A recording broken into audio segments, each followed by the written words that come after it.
Standing in the middle of the charred remains of her brother's house, Riley paused to raise her middle finger to the sky. "Damn you, Quentin. Thanks for leaving a mess behind you, jackass." Letting off some steam helped her focus on her anger instead of grief, but it was still hard. Quentin hadn't deserved to die like this.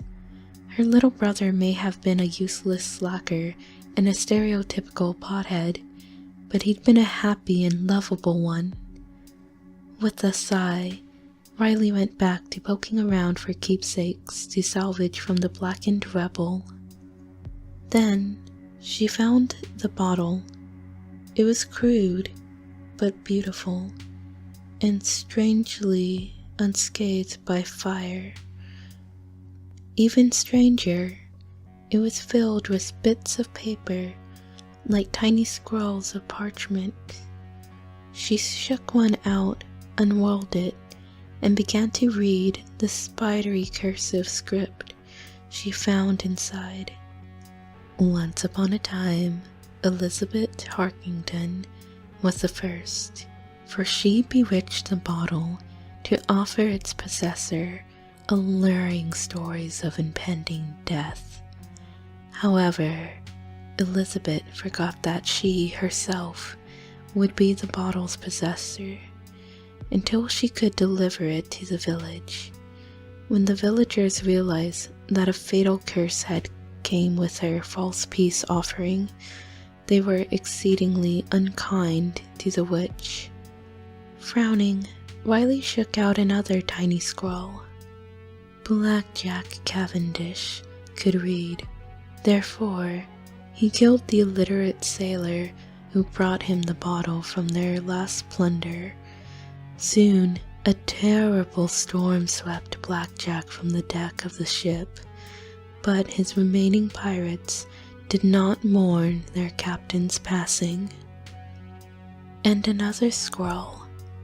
Al-Amir was a cruel king with many wives. He scoffed at the stories from the magic bottles. Thus, his many wives surprised him one night, for when they conspired together, their cruelty outmatched even his. And another. Sumiko believed the bottle stories and attempted to destroy it many times. At last, vexed by her failures, she went to the shore and threw the bottle as far as she could into the sea, just as the sea swelled into a rushing tsunami. And another. Leilani plucked the bottle from the waves. She loved to surf. The waves later returned her love by pulling her close and refusing to let go.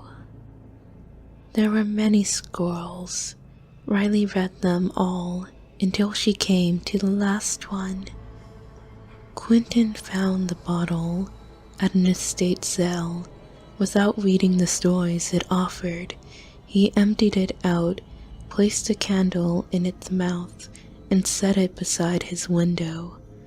But in this age of electricity and air conditioning, people sometimes forget that winds blow and the curtains billow, and candles can be deadly.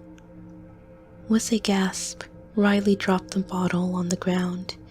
It did not break, but instead spun away and bounced off one of the house's concrete foundations before slowly rolling back, coming back to rest at Riley's foot.